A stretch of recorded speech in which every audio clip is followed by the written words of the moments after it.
but we'll be in John chapter 9.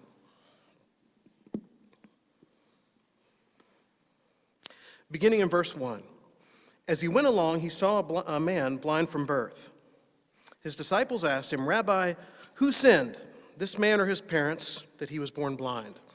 And I want to stop there for a minute and just think about this situation. To be a blind man in the first century is a little different than to be a blind man today. The challenges that would have come with that, you were not going to go into your local McDonald's in first century Middle East, find your Braille menu, and be able to figure out what's going on. You're not going to have all the things that we have in our culture today to try to help people with disabilities. It would be a difficult life to be a blind man in the first century. And this man is blind from birth, and so he has experienced that throughout his life. He finds himself sitting here, and then the disciples ask this question about who has sinned, which tells us a little something about our attitudes, I think. Sometimes when we find people that are having difficulties in life, whether it is some sort of physical thing or if it is a financial thing or they just find themselves hit hard with life, a lot of times we will assume, well, somebody must have done that to bring that on themselves. And it's hard sometimes to not think in that way. Now, granted, sometimes we do see that. And I think we all either have made or known people who have made really, really bad decisions in life. And as a result of that, things begin to spiral out of control. On the other hand, there are other people who have made pretty decent decisions in life, and life still manages to get them sometimes. Things are difficult, things are hard, things are not easy. We've had a running joke in our family for years now that if it was easy, it would not be the Lewis family, because everything tends to get complicated with us. And is this man, as he sits here blind, the disciples assume somebody must have done something for him to be here like this. And Jesus says to them, "Neither this man nor his parents sinned, but this happened so that the work of God might be displayed in his life." Have we ever thought about our difficulties in that way? Have we ever considered that when I go through an illness, when I go through a struggle, when I go through a difficult time in life, that perhaps the purpose in this is not Satan is trying to get me, it is not God has it out for me, it is here is an opportunity where God can now be shown, and I can play a role in that. Now, if I am the man born blind, and I'm sitting here by the road, and I hear this conversation going on, there are probably a number of things going through my mind. First of all, what you might have said is, as a child, as adults had conversations around you as if you weren't there, there's a part of me that would want to wave and say, "I'm right here. Hi. You're talking about me and not to me, but here I am." There might be another thought that would go through my mind of, okay, at least I hear a purpose in why I'm blind now. I understand, but I don't know if I'm okay with that. I think for a lot of us, if we want God to be shown in our lives and we want to somehow be an example for God, we might want to choose the method in which that happens. And being blind to this point in life might not be your first choice. You might think, well, how about if I get blessed with something incredible and I can share that these blessings came from God? That might be a good way to go about it. And I don't know if I'm comforted or if I take anything from this if I'm the man born blind, other than it's an interesting way to look at life. And maybe another question we might ask, especially given the week that we have had with a combination of Vacation Bible School and a lot of loss we have experienced and spent time talking about yesterday, and an awful lot of things going on in our country right now that everybody's arguing about. Could God use these things to be shown more? Could he use these things for his glory? Could he use these things for the light to shine in darkness more than it is now? Could he use these things as a way for the church to grow? And I think the answer to all those things is, if he can't, why are we here? If God cannot use loss, if God cannot use VBS, if God cannot use things going on in our world for his glory, then is he really God after all? And I believe he can. Now, sometimes it takes us a little while to catch up because we get frustrated and we get down and we get sad or we get annoyed or whatever we might be, but God has the capability to use anything for his glory. And so Jesus says that this is done so that God might be displayed in his life. In verse 4, he says, "As long as it is day, we must do the work of him who sent me. Night is coming when no one can work. While I am in the world, I am the light of the world." And he calls himself light there in the presence of someone who has known only darkness to that point. Having said this, he spit on the ground. Now, I've wondered lots of times as I read this story, I would imagine to be this blind man in the first century laying here on the side of the road, that he has probably had some cruel jokes played on him along the way. He is probably, if he has had a cup or something out there, maybe to collect money, to try to help with his life, he's probably had some kid run along and grab that cup, take the money out of it. He's probably had people throw things in that cup to try to make the sound of change that are not change. He has probably been spit on somewhere along the way. And as he hears the sound of spit coming, I wonder if just for a moment he thinks, not again. But Jesus spits on the ground and he makes mud and he puts it on the man's eyes. And the question we might ask at this point is, why? We had a story a week or two ago where we looked at the woman caught in adultery, and Jesus is writing in the sand, and we asked the question, why, or what is he writing? As he spits on the ground and makes mud and puts on this man's face, we understand that Jesus could say, see, and do nothing else, and this man would see. We understand that Jesus could walk by this man and have this whole conversation and leave town and be somewhere else and say, see, and that guy would see and not have any idea where it came from. For whatever reason, he decides to make mud and put on this man's eyes. Now, I think we will see why here in just a moment. He spits on the ground, makes mud, puts it on the man's eyes. Go, he told him, wash in the pool of Siloam, which means sent. So the man went and washed. And I would imagine the man has a little more reason to go and wash as he has this spit mud on his face now. He wants to get that stuff off. But at the same time, what is this man thinking as he goes along to the pool? We don't know if he feels his way there. We don't know if he is comfortable enough with his terrain that he knows how to get there, if he's helped along. However he gets there, he goes to the pool and he washes. And as he goes, is he thinking another day of humiliation? Is he thinking maybe, just maybe? Or is he thinking, I've heard of this man, Jesus. I've heard people tell the stories as they walk around, and this day could be like no other day in my life. So he goes and he washes, and he came home seeing. And then we have the story begin to turn. His neighbors and those who had formerly seen him begging asked, isn't this the same man who used to sit and beg? Some claimed that he was. Others said, no, he only looks like him, but he himself insisted, I am the man. And I think we would have something like this unfold today. If we, as we drive around Eugene, get off at a particular exit off of the, whatever that 569 is called, the Beltline, if we get off of an exit there and we see somebody there with a sign, day after day, and if that's your route to work and it's a familiar face to you, and some days you wish you had something to give, and some days maybe you do, and other days you're trying not to make eye contact, and you see this guy every day, and then next Sunday, you see this same man, perfectly kept, suit and tie, walk through the door, shine on his shoes.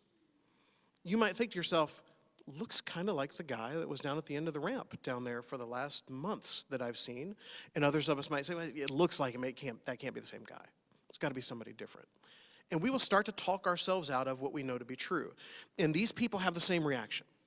They don't know what to make of this guy because he's not supposed to be here seeing. That does not make sense.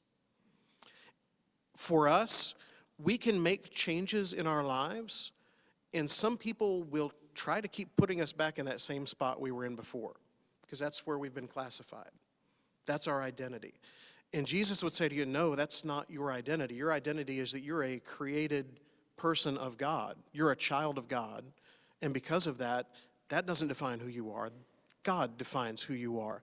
And so this guy tries to explain that it's him. How then were your eyes opened? They demanded. He replied in verse 11, the man they called Jesus made some mud, put it on my eyes. He told me to go to Siloam and wash. So I went and washed, and then I could see. And he tells the story again. I love crime shows on TV. I always have. I love and somehow magically they're always solved by the end of the hour. And I love when they get that witness in there whose story keeps changing, and you know they're lying and they're going to get caught in it eventually by the smart detective. This guy's story throughout the chapter that we look at today will not change. He says what happened over and over and over again because it's true. He has experienced something he did not expect when he woke up that morning, and he loves to retell that story. So he tells the story, and they say, "Where is this man?" And I wonder, is this the first time he's considered this? Pretty exciting to gain your sight. Pretty exciting to look around as you get up out of that pool and to realize this is what the Pool of Siloam looks like. This is the place I used to sit. These are trees. This is the color of the sky. Maybe he sees a familiar voice and says, that's what that person looks like. And for maybe the first time, he considers, I've not even thought about where the guy is who did this for me. And so they ask him, "Where is the man?" And he says, "I don't know." And then I love, if you have the NIV, they put these little chapter or section headings in there for you. The Pharisees investigate the healing. Now, I don't know about you, but I would much rather see a heading here that says, the Pharisees rejoice in the healing. The Pharisees set up a party with tablecloths and a cake, and everybody's going to sit around and celebrate the healing. But instead, they investigate the healing. And I think we can see another piece of us in here sometimes that frightens me, which is sometimes we don't react the right way. Sometimes we should be excited about growth.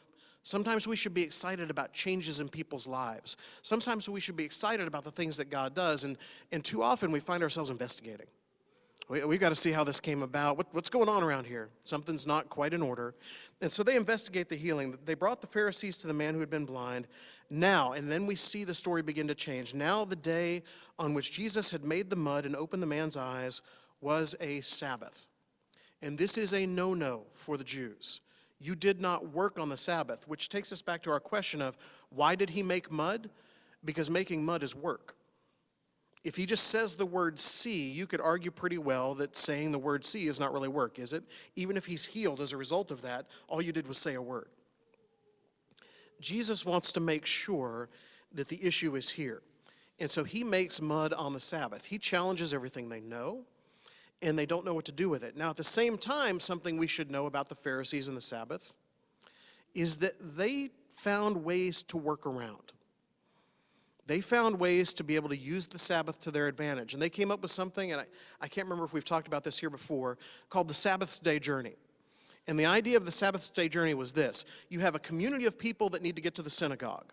So clearly God would be okay with the distance of travel that would take someone from their home to the synagogue. So they figured out the furthest away person from the synagogue that would be there and what that distance was, and maybe added a little bit just for, maybe picking someone else up at another house. And this was the journey they could do on the Sabbath day, to there and back. Now your advantage is, if you live Leland and Beth distance from the synagogue, instead of Duffield distance from the synagogue, you've got a lot of play in your travel. And so you can walk all over the place because you're close by, and your Sabbath day journey, which is 2 miles or whatever it might be, you just live a half mile from the synagogue. And so now you can go all over the place where that other person, all they can do is get there and get back.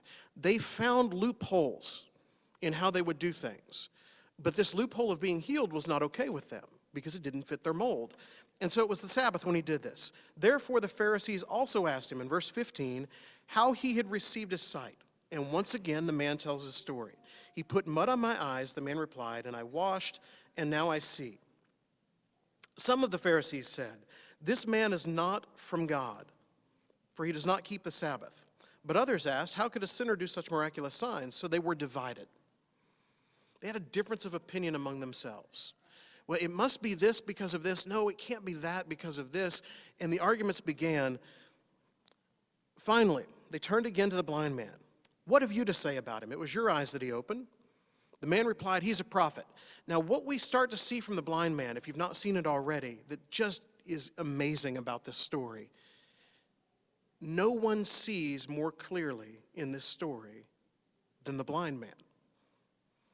And you think God doesn't have a sense of humor. The blind man sees it clearly from the beginning that you can bring all the other issues in you want. What I know is this morning I was blind, and for all of my life leading to that point I was blind, and now I see. And if there is nothing else we should take from the story, shouldn't it be that? Isn't that the most important thing that happened here? I was blind this morning, now I see, and you guys are discussing timing and all of those things. So he thinks he's a prophet. The Jews still did not believe that he had been blind and received his sight until they sent for the man's parents.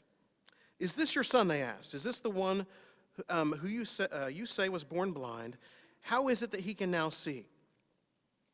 "We know he's our son," the parents answered. "We know he was born blind, but how he can see now or who opened his eyes, we don't know. Ask him, he is of age, he will speak for himself."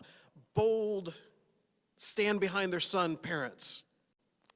I get so frustrated with these parents every time I read this story because I want them to be there and be as amazed and rejoicing in what has happened as their son is, and yet they instead are fearful. And what you will find of people who are fearful is they don't always make the best decisions. They don't always do the right thing, and they are fearful. And we learn that they are fearful in verse 22 because they were afraid of the Jews, for already the Jews had decided that anyone who acknowledged that Jesus was the Christ would be put out of the synagogue.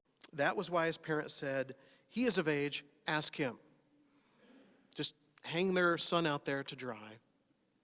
Let the Pharisees deal with him, but we don't want to get involved because we don't want to get kicked out of the synagogue. And so they said, "Ask him." So a second time, they summoned the man who had been blind. "Give glory to God," they said.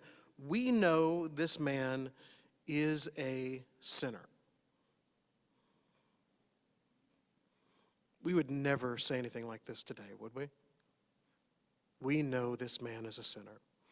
Now, in the way that I hope we might say something like this is, we know that we are all sinners. Now, your sin is different than my sin, and our sin is different than somebody else's sin who's out there doing whatever they're doing right now. But we're all sinners. Paul tells us in Romans, we've all sinned and fallen short of the glory of God.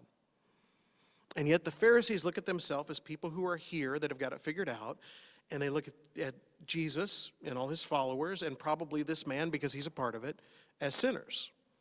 They are somehow different, lesser, whatever. The man says to him, "Whether he is a sinner or not, I don't know." Whether he is a sinner or not, I don't know. One thing I do know, I was blind, but now I see. And once again, we have the blind man with clarity. He sees what's going on here. It's not about, are we going to decide who's a sinner and who's not a sinner? It's, I was blind this morning, and now I see, and this man did it, and that should tell us something. So I was blind, but now I see. Then they asked him, verse 26, "What did he do to you? How did he open your eyes?"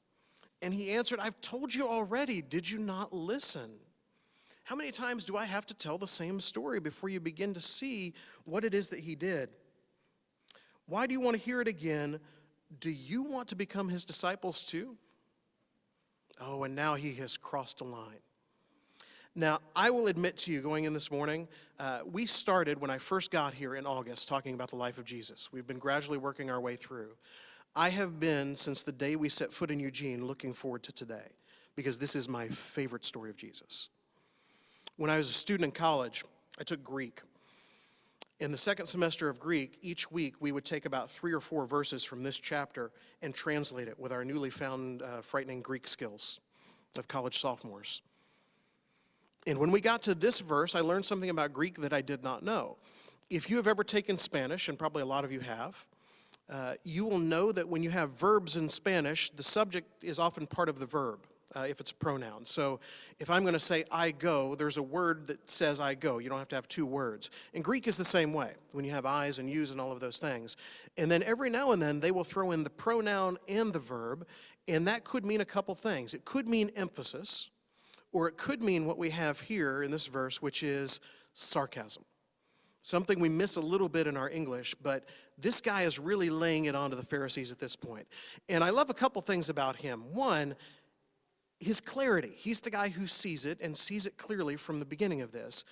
2, he has a boldness of someone with nothing to lose. Because you know who was not very welcome in the synagogues to begin with? The blind, the lame, the leper. Because those folks are unclean in the views of the Jews. And so whether he gets kicked out of the synagogue or not, he really doesn't care. I worked with a long time for a guy who preached and taught Bible in college. And the preaching was his secondary job, and I found that he was kind of bold when he preached and would say things that I would sometimes say to him, I would have never said that in standing in a pulpit in front of a church, because somebody's going to get mad about that. And he would say, got another job.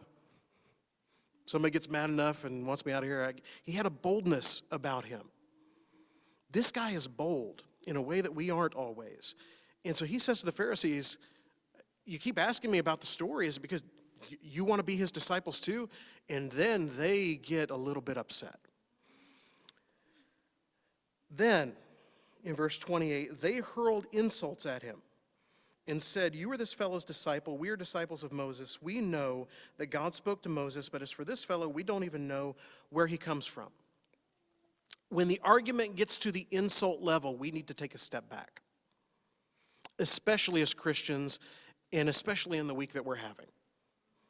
We need to take a step back and think about what it is we're saying, think about the love that we are here to show, and to understand that we don't have to agree with everything, we don't always have to end up at the same place, but job one is showing love.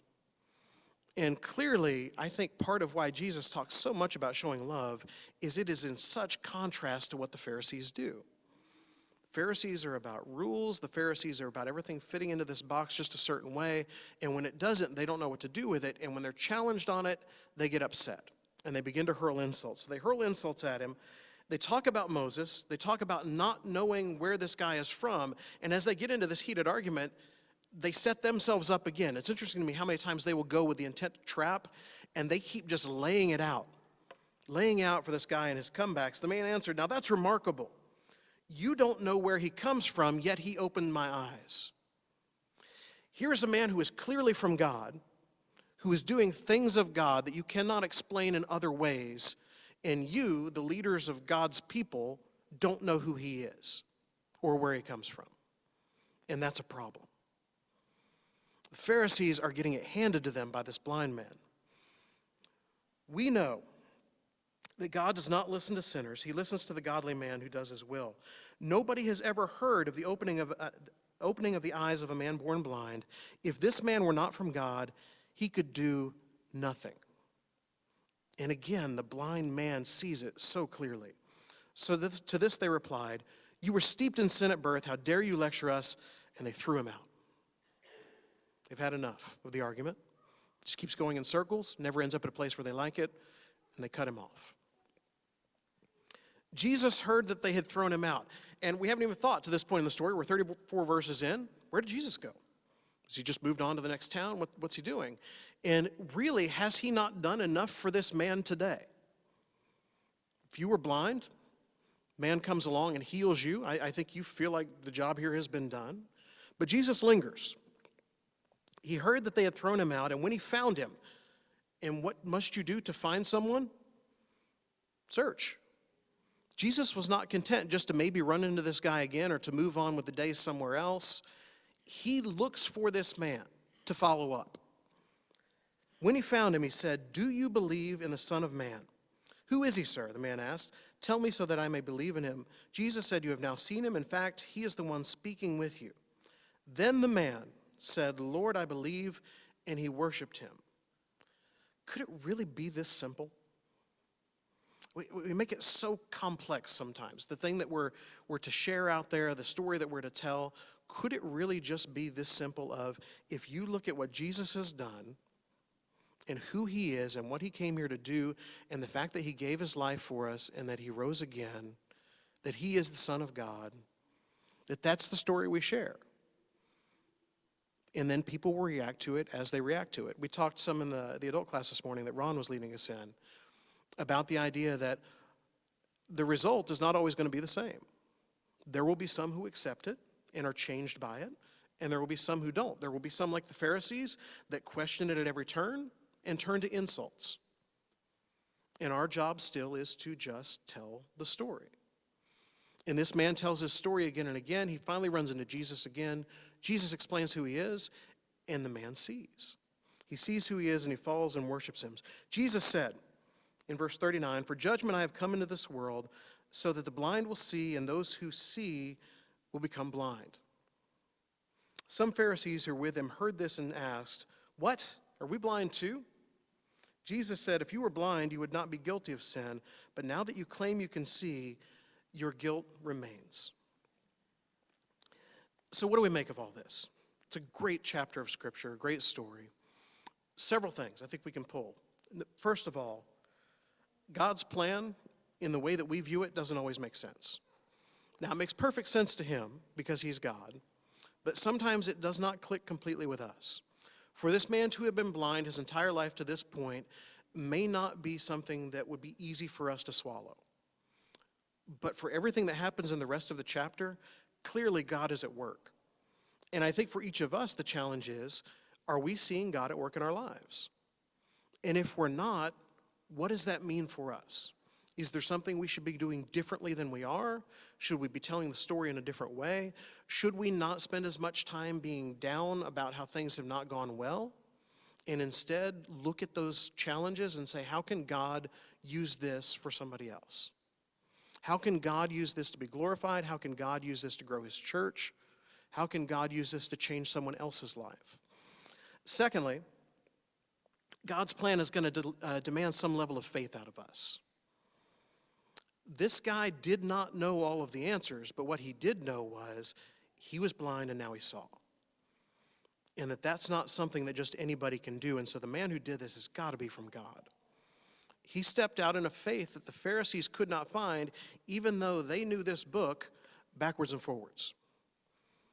And if we all sat down here in a Bible bowl this morning and had some questions to answer, they would probably take us to task on it because they knew their scripture.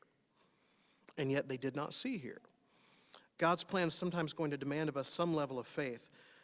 Number three, God's work demands a reaction out of us. We can't ignore this. We can't just continue on with life like nothing has happened. God's plan demands something of us. And so as we look this morning into our own lives, what does he want us to do? Who does he want us to be? Who does he want us to reach? How can we better work his plan out in our lives? And number four, and I think it's where this man ends up when he meets Jesus again, is a thankfulness. I hope we are all thankful for what God has done for us. I hope we all can look at it, and I imagine this man waking up day after day after day, and as he opens his eyes, that being a reminder of what God has done. What's our reminder? Honestly, it should be the same thing. I don't know that it always is, but each day as we wake up and open our eyes and see the world around us, that should be a reminder of what God has done. As we see his creation, as we see people he has placed in our lives, that is a reminder of what God has done. Each day we've got to remind ourselves that that is why we are here. We are here to tell, like this man did, the same story again and again and again. And with some people, they will believe and it will click with them, and with others, they will deny it as the Pharisees did. But we still continue to tell the story. This morning, I think we find ourselves as different characters in this story, probably. Sometimes we find ourselves as that person desperately in need of healing. Sometimes we find ourselves as the cowardly parents. Sometimes we might find ourselves as the Pharisees who think we have all the answers. I hope this morning maybe we find ourselves as that blind man who is thankful that life has been changed. If your life needs change, we can start working on that. If you need to take on Christ in baptism, this is a time to do that. If there's something we can pray about as a church for you, this is a time we could do that. But whatever need you may have, let this be your blind man day. Let this be the day that you woke up as something you're not quite completely satisfied with, and you want to change. You want to do things differently in life, and you want to make sure that Christ is at the center of that life. Whatever needs you may have, please come as we stand and sing.